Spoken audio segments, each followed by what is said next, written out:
أراهم تطهيرا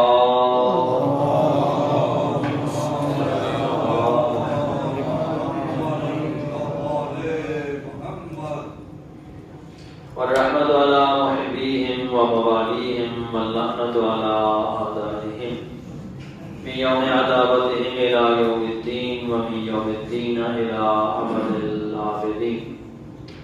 أما بعد فقد قال الله تعالى في كتابه المجيد بسم الله الرحمن الرحيم وقضينا إلى بني إسرائيل لتفسدن في الأرض مرتين ولتعلن علوا كبيرا. صلوات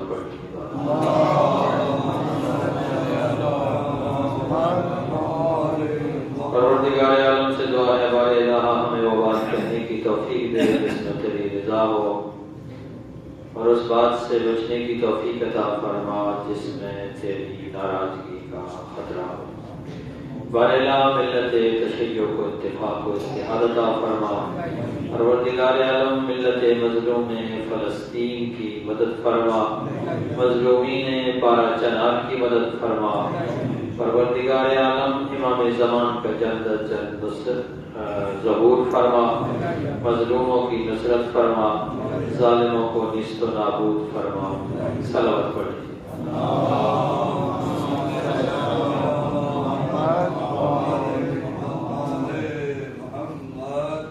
گزشتہ جمعہ بھی عرض کیا تھا بنی اسرائیل کی تاریخ کے حوالے سے کچھ نکات آپ کی خدمت میں پیش کیے. میں نے یہ عرض کیا کہ کوئی اس غلط فہمی میں نہ رہے کہ یہ زمین جس کو آج فلسطین کہا جاتا ہے اور جس کے زیادہ تر حصے پر اسرائیل نام کا ملک بن چکا ہے، اس غلط فہمی میں نہیں رہنا چاہیے کہ یہ زمین ہمیشہ سے یہودیوں کی تھی. یہودیوں کی حکومت یہاں قائم ضرور ہوئی ہے ایک مختصر سی مدت کے لیے.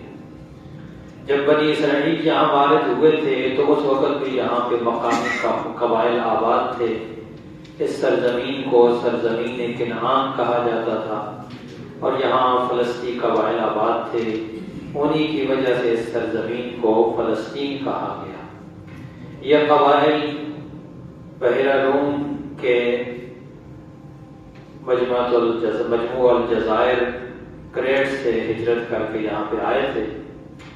ایک بات یہ ذہن میں رکھنی چاہیے کہ انسانوں کی تاریخ میں ہجرتوں کی داستان بہت زیادہ ہے. انسانوں کی گزشتہ تاریخ عبارت ہی ہجرتوں سے ہے.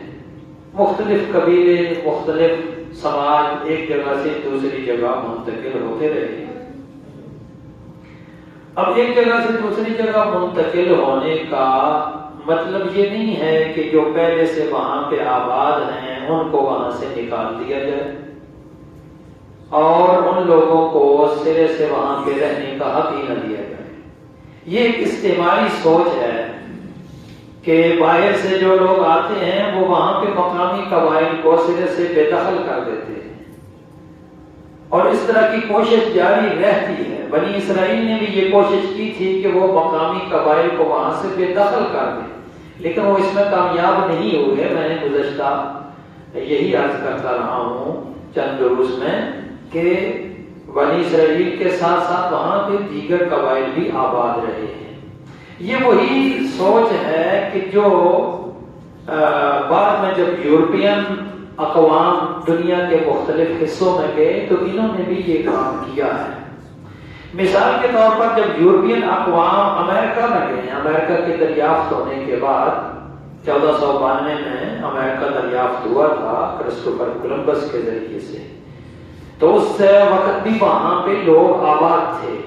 جب یہ لوگ وہاں پہ یورپین لوگ وہاں پہ گئے ہیں تو وہاں پہ ریڈ انڈینز آباد تھے جو ابھی تک پرانے پتھر یا لوہے کے ادوار میں رہ رہے تھے اور ہاتھ سے بنے ہوئے ہتھیار استعمال کرتے تھے. جب یورپین وہاں پر گئے ہیں تو انہوں نے کم از کم شمالی امریکہ سے ریڈ انڈینز کا صفایا کر دیا ہے. ان کا نام انہوں نے رکھا تھا ریڈ انڈین. مقامی قبائل کو ریڈ انڈین کا حق دیا ہے. کیونکہ یہ کولمبس جب وہاں گیا تھا نا تو یہ ہندوستان کو انڈیا کو ڈھونڈنے کے بہانے سے گیا تھا. ہندوستان جب اکٹھا ہوتا تھا پورا ملک، پاکستان اور انڈیا اور بنگلہ دیش وغیرہ، جب یہ چھوٹے چھوٹے ملک نہیں تھے تو اس کو ڈھونڈتے ڈھونڈتے وہاں پہنچا تھا. اس نے سمجھا تھا ہم جو ہے وہ کہیں انڈیا پہنچ گئے ہیں، تو اس علاقے کا نام بھی انہوں نے بعد میں جب اصل انڈیا پہنچ گئے 1498 میں تو پھر وہاں اس علاقے کو ویسٹ انڈیز انہوں نے کہا کہ یہ مغربی انڈیا ہے اور مشرقی انڈیا اس طرف ہے. تو وہاں کہ اقوام کو بھی انہوں نے انڈینز کا نام دیا. بعد میں جب پتا چلا کہ یہ اصل انڈین نہیں ہے تو ریڈ انڈینز ان کو کہا جانا لگا. آج امریکہ جو شمال میں جہاں یو ایس اے آباد ہے، یونائٹڈ اسٹیٹ آف امریکہ جہاں پہ آباد ہے، اس علاقے میں پہلے وہی قبائل، مقامی قبائل آباد تھے، ریڈ انڈینز جنہیں کہتے ہیں، اور ان کو وہاں سے بے دخل کیا گیا. ان کو بڑے طریقے سے، بڑی سازشوں سے، لمبی کہانی ہے، کبھی وہ بھی موقع ملا تو سناؤں گا. اسی طرح جب یورپین لوگ آسٹریلیا پہنچے، موجودہ آسٹریلیا، یہاں پر بھی مقامی آبادی پہلے سے موجود تھی جن کو ایبوریجنز کہا جاتا ہے. ایبوریجنز بڑے طویل عرصے سے وہاں پر آباد تھے. یہ یہیں ہندوستان کے راستے سے، ہندوستان پھر آگے سری لنکا، وہاں کیا کہتے ہیں، Thailand, Malaysia, Indonesia, Malaysia کے ذریعے سے یہ وہاں سے آگے کشتیوں کے ذریعے سے جا کے آباد ہوئے تھے کسی زمانے میں، آج سے 10-12 ہزار سال پہلے. تو آج سے 19ویں صدی کے آغاز میں اور 18ویں صدی کے اواخر میں جب وہاں پہ گئے ہیں یورپین، تو انہوں نے وہاں کے مقامی لوگوں کو اسی طرح بے دخل کیا اور ان کی زمینوں پہ قبضہ کر لیا. ایبوریجنز آج بہت قلیل تعداد میں آسٹریلیا میں بستے ہیں، اگر ہیں بھی تو کہیں جنگلوں میں. یہی صورتحال ریڈ انڈینز کا ہے. ریڈ انڈینز بیچارے آج جنگلوں میں، امازون کے جنگلوں میں بیچارے بس رہے ہیں، اور جو یورپین ہیں وہ وہاں پہ جا کے تہذیب کے مالک بنے بیٹھے ہیں. یہ تہذیب کے دعوے داروں کی کہانی اگر انسان سنے تو انسان کے رونگٹے کھڑے ہو جاتے ہیں. بالکل یہی کام اسرائیل نے کیا ہے، یہودیوں نے جو اس ملک سے یہاں پہ جا چکے تھے. پہلے جب آئے تھے تو تب بھی انہوں نے بے دخل کرنے کی کوشش کی، لیکن اس میں کامیاب نہیں ہوئے. 19ویں صدی میں جب یہ یہاں پہ آئے ہیں تو اس وقت بھی انہوں نے یہی کوشش کی ہے کہ یہاں کے مقامی لوگوں کو یہاں سے بالکل ہی بے دخل کر دیا جائے، مقامی لوگوں کو یہاں سے نکال دیا جائے اور یہاں مکمل ایک یہودی اسٹیٹ آباد کی جائے. تو یہ اسٹیٹ کب سے اس کی فکر شروع ہوئی، کب سے اس کی سوچ شروع ہوئی، جو گزشتہ میں تاریخ عرض کر چکا ہوں. اس حوالے سے میں نے عرض کیا تھا کہ جب بنی اسرائیل حضرت موسیٰ کی قیادت میں نکلے تھے مصر سے، تو حضرت موسیٰ فلسطین کے علاقے تک نہیں پہنچے تھے. رستے میں صحرائے سینا میں ان کی وفات ہو گئی تھی. بعد میں ان کے وسیع جناب یوشع بن نون، جس کا تاریخی اسلامی تاریخوں میں یوشع بن نون نام ملتا ہے اور بائبل میں اس کو یشوع اس کا نام لکھا ہوا ہے. یشوع نے یروشلم کو بھی فتح کیا تھا، اور میں بائبل سے وہ حوالے ریفرنسز آپ کو پڑھ کے سنا چکا ہوں جن میں بتایا گیا ہے کہ یروشلم کی فتح کے باوجود وہ مقامی قبائل کو وہاں سے نکال نہیں سکے. وہ مقامی قبائل ان کے ساتھ ہی وہاں پر آباد تھے. یوشع بن نون کے بعد اسرائیل کے جو سربراہ تھے یا بادشاہ بنے اس علاقے کے، انہیں قضات کہا جاتا، قاضی، ججز کی حکمرانی رہی ہے کافی عرصہ اسرائیل کے اوپر. انہی ججز میں سے ایک مشہور سیمسن گزرا ہے. سیمسن کے بڑے افسانے ہیں، بڑے کہانیاں جو ہیں وہ مشہور ہیں بنی اسرائیل کے ہاں، اور وہاں سے یہ مسلمانوں کے ہاں بھی بہرحال کچھ نہ کچھ کہانیاں ان کی پہنچی ہوئی ہیں. کہتے ہیں کہ یہ بہت بڑا بہادر تھا، بڑا شجاع اور جنگجو تھا، بہت طاقتور تھا. فلسطینیوں نے اس کو ایک دفعہ پکڑ کے یرغمال بھی بنا لیا تھا. تو وہ کہتے ہیں کہ اس کو بہت بڑا قلعہ تھا اور قلعے کے ستونوں کے ساتھ انہوں نے اس کو باندھا ہوا تھا. کہ اسٹوریاں افسانہ ہی ہیں، کہانیاں ہیں. تو بھائی جب اس نے زور لگایا تو وہ سارے بازو اس کے ستونوں کے ساتھ ایسے بندھے ہوئے تھے. جب اس نے زور لگایا تو وہ سارے ستون اس کے ساتھ ہی چل پڑے، اور گویا وہ ساری عمارت جو بہت بڑا قلعہ تھا وہ زمین بوس ہو گیا. یہ کہانی بہرحال بنی اسرائیل کے ہاں سیمسن کے حوالے سے موجود ہے، اور آج بھی وہ اس قسم کی کہانیاں سناتے ہیں اپنے نوجوانوں کو گرمانے کے لیے، کہ تاکہ ان کے اندر جو ہے وہ شجاعت کا احساس پیدا ہو. بہرحال ایک بات ذہن میں رہے کہ بنی اسرائیل جب وہاں پہ آئے ہیں تو مقامی قبائل کے ساتھ مسلسل ان کی جنگیں رہی ہیں. قضات کے زمانے میں، ججز کے زمانے میں بھی بنی اسرائیل کی مقامی قبائل کے ساتھ جنگیں رہی ہیں، لیکن یہ جنگیں سیاسی محاذ پر رہی ہیں. ثقافتی محاذ پر یہ کنعانیوں کے ساتھ گھل مل گئے تھے، اور کنعان یعنی اس علاقے کے مقامی قبائل کی جو تہذیب تھی اس کے بہت سارے حصے انہوں نے اپنا لیے تھے. جس طرح انہوں نے اپنے قانون کا بیشتر حصہ بابل سے حاصل کیا تھا، حموربی کے قوانین سے، اسی طرح انہوں نے جو اپنے ان کے ہاں اساطیر مشہور ہیں، جو مائتھالوجی ہے، یہ مائتھالوجی زیادہ تر انہوں نے کنعانیوں سے ہی حاصل کی اور بڑی بڑی کہانیاں وہاں سے دی ہیں. اور حتیٰ کہ قرآن مجید میں تو یہاں تک ذکر ملتا ہے کہ یہ کنعانیوں کے بتوں کی پوجا کرنے لگ گئے تھے. کنعان کا ایک بڑا مشہور بت تھا بال، جسے کہتے ہیں بال کے، جس مقام پر بال کا ایک بہت بڑا مجسمہ نصب تھا، اس کو آج بھی بالابک کہتے ہیں. یہ شہر اب شام میں ہے، یہ اس وقت چونکہ کنعان ایک ہی سرزمین تھی، وہ بالابک آج بھی شہر وہ قائم ہے. تو یہ علاقہ بال کی پوجا کے حوالے سے مشہور تھا. اہل کنعان کے نزدیک یہ زرخیزی کا دیوتا تھا، یعنی اس کو وہ قربانیاں پیش کرتے تھے، اس کے پاس جا کے دعائیں کرتے تھے تاکہ بھائی ہماری فصلیں بار بار ہو جائیں، ہماری فصلیں اچھی ہو جائیں، ہماری فصلیں بہت اچھا اناج پیدا کریں. اس لیے اس کے پاس جا کے وہ قربانیاں کرتے تھے. تو بنی اسرائیل نے بھی ان سے متاثر ہو کر بال کی پوجا شروع کر دی، بال کی یہاں قربانیاں دینی شروع کر دی. اس کا ذکر قرآن مجید میں مختلف جگہوں پر ہے، بالخصوص خاص طور پہ سورہ صافات کی آیت نمبر 125 میں تذکرہ ہوتا ہے کہ اتدعون بعلا وتذرون احسن الخالقین، کیا تم اپنی دعاؤں میں بال کو پکارنے لگ گئے ہو اور جو اللہ جو بہترین خالق ہے اس کو تم نے چھوڑ دیا ہے. یہ اسی بال کا تذکرہ ہے قرآن مجید کی سورہ صافات کی آیت نمبر 125 میں. تو بہرحال یہ کنعان اور فنیشیا میں پوجا جانے والا ایک دیوتا تھا. تو بعض اہل تحقیق کہتے ہیں کہ بال اور حبل یہ دونوں آپس میں بڑے قریب التلفظ ہیں. حبل عربوں کا سب سے بڑا بت تھا، سب سے بڑا دیوتا تھا. تو خیال کیا جاتا ہے کہ یہ عربوں نے کنعان سے ہی اس کا تصور لیا تھا اور وہیں سے اس کا بت لے کر آئے تھے. بہرحال اس وقت ہمارا یہ موضوع نہیں ہے. تو قضات کے زمانے میں یہ سلسلہ جاری رہا، انبیاء کے ذریعے سے اللہ نے ان کی ہدایت کرنے کی کوشش بھی کی، لیکن وہ مسلسل نافرمانی کرتے رہے. بال کی پوجا ظاہر شرک کے زمرے میں آتی ہے نا، کہ اللہ کو چھوڑ کر کسی بت کے آگے قربانیاں پیش کرنا شروع کر دیں، یہ شرک ہے. یعنی اس مرحلے تک بنی اسرائیل گئے ہیں. تو اللہ نے انبیاء کے ذریعے سے ان کی ہدایت بھی جاری رکھی، لیکن یہ نافرمانیاں کرتے رہے.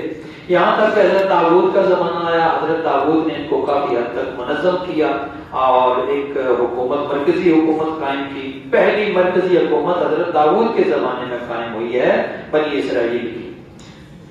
ان کے بعد حضرت سلیمان کی حکومت جو ہے قائم ہوئی تھی. حضرت داؤد کے فرزند بھی تھے اور اسلامی عقیدے کے مطابق اللہ کے نبی بھی تھے. حضرت سلیمان کے بارے میں بھی بڑی بڑی کہانیاں، متھ جو ہے وہ پائے جاتے ہیں بنی اسرائیل کے اندر، اور وہاں سے مسلمانوں کے اندر بھی آ گئے ہیں. بہت ساری روایتیں ابو ہریرہ جیسے لوگوں کے توسط سے مسلمانوں میں بھی آ گئی ہیں. جی حضرت سلیمان کی حکومت پوری دنیا پر تھی. تاریخ کے حوالے سے ایسی کوئی بات ثابت نہیں ہو سکی. حضرت سلیمان سے زیادہ وسیع حکومت تو سائرس کی تھی، جو ایران کا بادشاہ تھا، جس کا ذکر میں پہلے کر چکا تھا. سکندر یونانی، اس نے زیادہ علاقے فتح کیے تھے. انبیاء الہی کے لیے علاقے فتح کرنا معیار ہوتا ہی نہیں ہے. انبیاء الہی کا کام تو لوگوں کو تربیت کرنا ہوتا ہے. وہ اگر حکومت بھی اپنے ہاتھ میں لیتے ہیں تو اس لیے کہ لوگوں کی تربیت کر سکیں، ان کو اچھائی کے کاموں کی طرف بلا سکیں اور برائی سے ان کو بچا سکیں. یہ انبیاء کا مقصد ہے. علاقے فتح کرنا وہ اصل مقصد بہرحال نہیں ہوتا. تو حضرت سلیمان کی بہرحال حکومت ایک وسیع حکومت تھی. کافی حد تک انہوں نے ارد گرد کے علاقے بھی فتح کیے تھے. حضرت سلیمان کے بعد یہ سلطنت جو ہے وہ ختم ہو گئی. طاقت جو ان کی تھی مرکزی وہ ختم ہو گئی. یہ دو ہی ان کے مرکزی حکمران رہے ہیں جب ان کی وسیع سلطنت رہی ہے. حضرت سلیمان کے بیٹے تھے رہبوعام. رہبوعام جب جانشین بنے ہیں تو اس وقت بائبل کے مطابق رہبوعام کے پاس 12 اسباط آ گئے. اسباط کہتے ہیں نا قبیلوں کو، سبت کی جمع ہے. 12 اسباط یعنی 12 قبیلے تھے جو حضرت یعقوب کے 12 بیٹے تھے، ہر بیٹے کے نام پر ایک قبیلہ بنی اسرائیل کا بنا ہوا تھا۔ تو یہ 12 قبیلوں کے نمائندے آ کے جناب رہبوام کے پاس شکیم نامی جگہ پر، شکیم ایک شہر تھا فلسطین کا، تو انہوں نے آ کر کہا کہ آپ کے والد جناب سلیمان نے ہمارے اوپر بڑے سخت قانون لگائے ہوئے تھے، بہت زیادہ ٹیکس لیتے تھے، مہربانی کر کے ہمارے اوپر کوئی نرمی فرمائیں اور میں ٹیکسز میں کوئی کمی کر دیں، جو سخت قوانین ہیں ان میں کچھ کمی کر دیں۔ تو بائبل میں کہانی یہ لکھی ہے کہ جناب رہبوام نے کہا کہ میں مشورہ کر کے آپ کو بتاؤں گا۔ جناب رہبوام نے 2 قسم کے لوگوں سے مشورہ کیا۔ پہلے انہوں نے بزرگوں سے مشورہ کیا جو سینئر لوگ تھے، سینئر سٹیزن تھے، بزرگ افراد تھے، سفید ریش تھے، ان کو بلایا، انہوں نے کہا کہ بہتر ہے کہ آپ لوگوں کے ساتھ مدارا کا سلوک کریں، اچھا سلوک کریں، نرمی سے کام لیں، سختی نہ کریں۔ پھر انہوں نے جنگجو اور نوجوانوں کو اکٹھا کیا اور ان سے مشورہ کیا۔ تو نوجوان ذرا جذباتی ہوتے ہیں، انہوں نے مشورہ دیا بھائی ایسا کرو تو میں ان کے اوپر اور سخت قانون لاگو کروں، پہلے سے بھی زیادہ سختی کروں، یہ خود بخود سیدھے ہو جائیں گے۔ تو وہ عربی میں ایک محاورہ لکھا ہوا ہے کہ جو بولا تھا انہوں نے جناب رہبوام نے ان دونوں میٹنگز کے بعد، جب دوبارہ وہ اسباط آئے، اسباط کے نمائندے 12 قبیلوں کے نمائندے جب آئے تو انہوں نے کہا کہ ابھی ادبکم بالسیون وانا اؤدبکم بالاقارب، میرے باپ نے تمہیں ڈنڈے سے سیدھا کیا تھا اور میں تمہیں بچھوؤں سے سیدھا کروں گا، یعنی جو میری مخالفت کرے گا میں اس کے اوپر بچھو چھوڑ دوں گا۔ یہ بھی ایک طرح کی سزا تھی، پرانے زمانے میں کمرے میں بند کر کے اس کے اوپر بچھو چھوڑ دیتے تھے جو سیاسی مخالفین ہوتے تھے۔ تو خیر اس کا نتیجہ یہ ہوا کہ ان 12 میں سے 10 قبائل نے بغاوت کر دی اور رہبوام کی حکومت کو ماننے سے انکار کر دیا، جس کے نتیجے میں ان 10 قبائل کی الگ سلطنت قائم ہوگی، جس کو یہ جو موجودہ فلسطین و اسرائیل ہے جو اس کا شمالی حصہ تھا، شمالی حصے پہ اسرائیل نام کی انہوں نے مملکت قائم کی اور اس میں وہ 10 قبیلے جو تھے وہ حاکم تھے یا ان کے نمائندے حاکم تھے، جبکہ صرف 2 قبیلے رہبوام کے ساتھ رہ گئے جنہوں نے جنوبی فلسطین میں اپنا کیا ہے وہ نظام قائم کیا، اور جنوبی فلسطین میں اپنا نظام بنانے کے بعد انہوں نے وہاں پر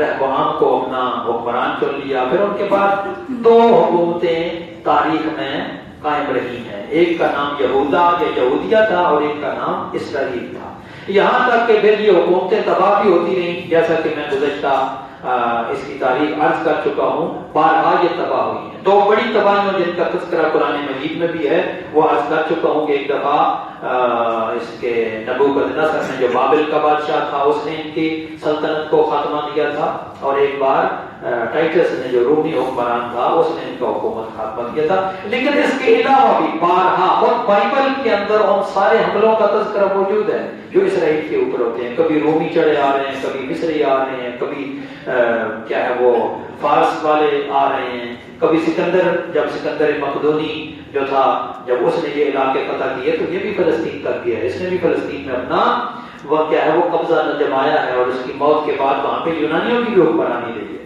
بس اس علاقے پہ یونانی بھی حاکم رہے ہیں، فارسی یعنی ایرانی بھی حاکم رہے ہیں، رومی بھی حاکم رہے ہیں، مصری بھی حاکم رہے ہیں، مختلف حکومتیں رہی ہیں مختلف ادوار میں۔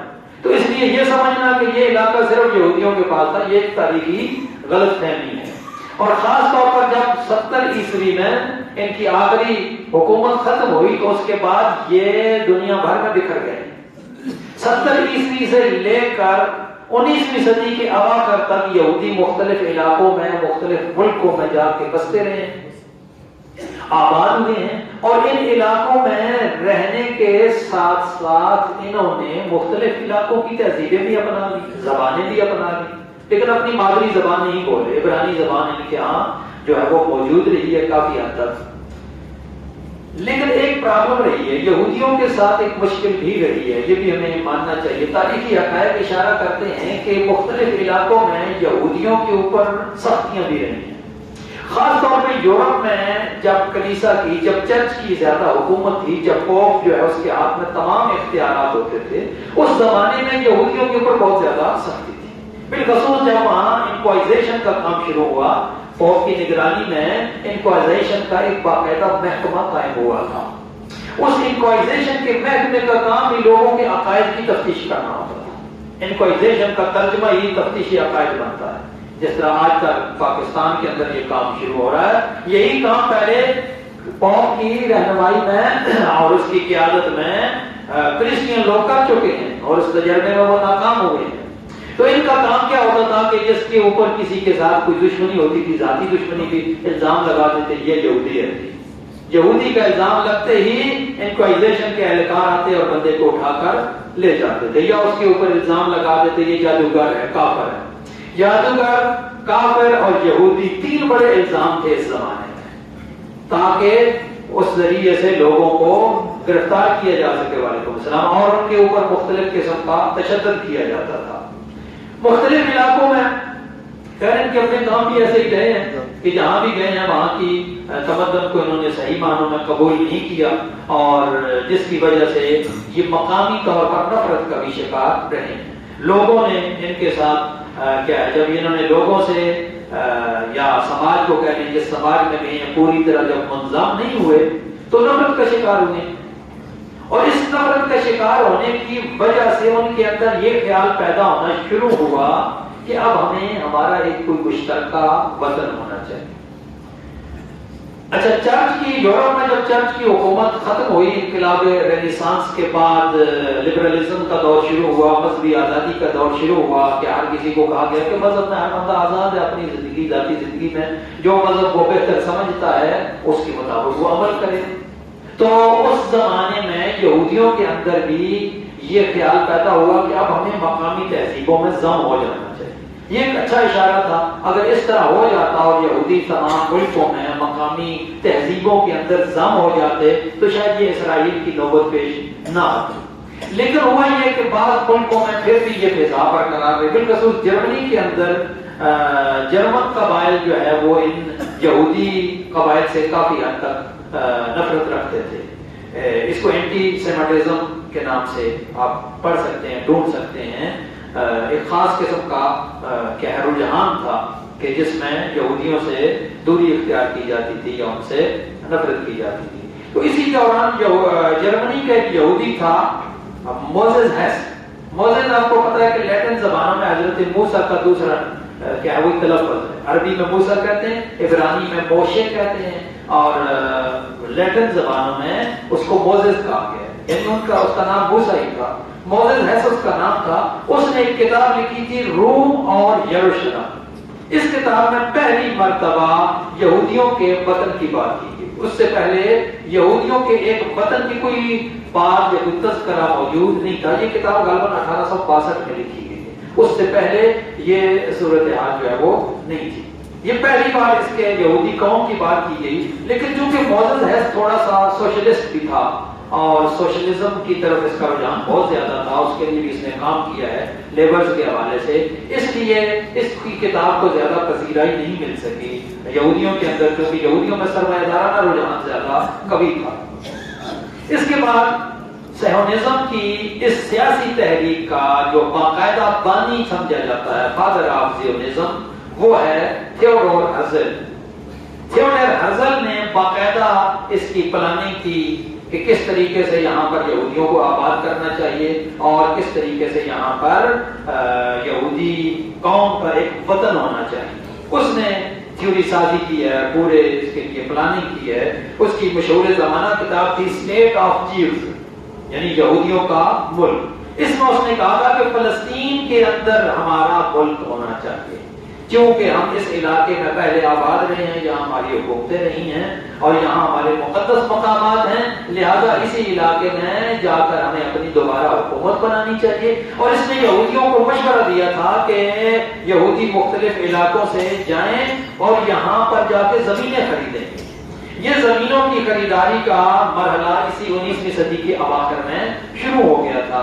جو ان کی پہلی کانگریس ہوئی تھی 1897 میں, اس میں انہوں نے یہ تجویز علنی کر دی تھی, اعلانیہ کر دی تھی آپس میں مشورے کے بعد کہ یہودیوں کو جا کر اس علاقے سے زمینیں خریدنی شروع کر دینی چاہیے. تب جا کر فلسطین کے کچھ علاقوں میں انہوں نے زمینیں خریدی بھی صحیح, مرج ابن عامر میں. اس سے پہلے جو مقامی یہودی آباد تھے وہاں پر, وہ میرا خیال ہے مقامی آبادی کا 6% سے زیادہ نہیں تھے. لیکن پھر دیکھیے کہ کس طرح انہوں نے پلاننگ سے کام کیا. وہاں پر یہودی آباد کیے کہ جب 1948 میں اسرائیل بنا وہ اس وقت تک ان کی آبادی تقریباً 35% ہو چکی تھی. مقامی آبادی کا 35% ہو چکے تھے. اس طریقے سے انہوں نے ڈیموگرافی چینج کی ہے. لیکن اس ڈیموگرافی کی چینجنگ میں مکمل سرپرستی تاج برطانیہ کی کو حاصل رہی ہے. اور وہ کیسے حاصل رہی ہے انشاءاللہ اس کی ڈیٹیل میں نیکسٹ جمعہ اگر زندہ رہا تو پیش کروں گا. ابھی میں چاہتا ہوں کہ تھوڑی سی پارا چنار کے حوالے سے بھی بات کرتا چلتا ہوں. مجھے یہ محسوس ہوتا ہے آپ پارا چنار کے حالات تو سوشل میڈیا کے ذریعے سے خبروں میں پڑھتے رہتے ہیں کہ کس طرح وہاں شیعہ کو بار بار ایک لہر اٹھتی ہے. ہر تھوڑے زمانے کے بعد تھوڑے ٹائم کے بعد 2-3 مہینوں کے بعد ایک لہر اٹھتی ہے اینٹی شیعہ والی. وہ شیعہ کو قتل کرنا شروع کر دیتے ہیں, شیعہ کو مارنا شروع کر دیتے ہیں. اچھا میڈیا میں کیا آتا ہے جی؟ میڈیا میں یہ دے دیا جاتا ہے کہ یہ جو زمین کا جھگڑا ہے. آپ نے کبھی سوچنے کی کوشش کی ہے کہ یہ زمین کا جھگڑا کیوں ہے؟ حقیقت میں یہ زمین کا جھگڑا یہ اسی طرح کی پلاننگ کا حصہ ہے جس طرح کی اسرائیل نے پلاننگ کی.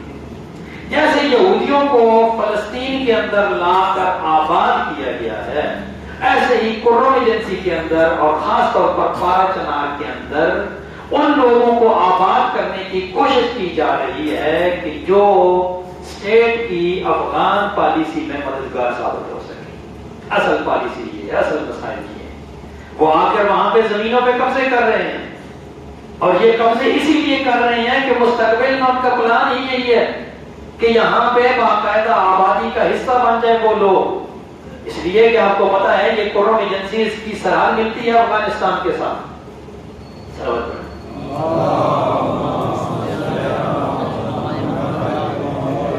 کیونکہ قرون ایجنسی کی سرحد افغانستان کے ساتھ ملتی ہے اس لیے کچھ اسٹیٹ کے مہروں کا یہ خیال ہے کہ یہاں وہ قبائل یا وہ لوگ آباد ہونے چاہیے جو جا کے افغانستان کے اندر جہاد کر سکیں. پتہ نہیں کہ ہماری ریاست اس جہاد افغانستان سے کب ہاتھ اٹھائے گی. ان پچھلے گزشتہ 30-40 سالوں میں اس جہاد افغانستان کی سب سے زیادہ قربانی شیعہ بنے ہیں. پاکستان کے شیعہ بنے ہیں, افغانستان کے شیعہ بھی بنے ہیں, لیکن سب سے زیادہ قربانی پاکستان کے شیعہ بنے ہیں. یہ سارے جو آج نتائج ہم بھگت رہے ہیں, جو کچھ ہم دیکھ رہے ہیں, یہ اسی افغان پالیسی کا نتیجہ ہے. تو اب آپ افغانیوں کو تو واپس ملک بھیج رہے ہیں تو کم از کم پارا چنار کی جان بھی چھوڑ دیں. وہاں کے رہنے والے لوگوں کو اپنے حال پہ رہنے دیں, ان کو اپنے مذہبی عقائد کے مطابق عمل کرنے دیں, زندگیاں گزارنے دیں. کیوں ان کی زندگیوں کو طلب کرتے ہیں؟ یہاں تک کہ اساتذہ پر رحم نہیں کیا جاتا, اساتذہ کو قتل کیا, ٹیچرز کو قتل کیا جا رہا ہے وہاں پر. تو میں یہ سمجھتا ہوں, میرا تجزیہ ہو سکتا ہے غلط ہو یا آپ اس سے اتفاق نہ کریں, لیکن میرا تجزیہ یہ ہے کہ یہ حالات پارا چنار کے اس لیے خراب ہوتے ہیں کہ وہاں کی ڈیموگرافی چینج کرنے کی کوشش کی جا رہی ہے.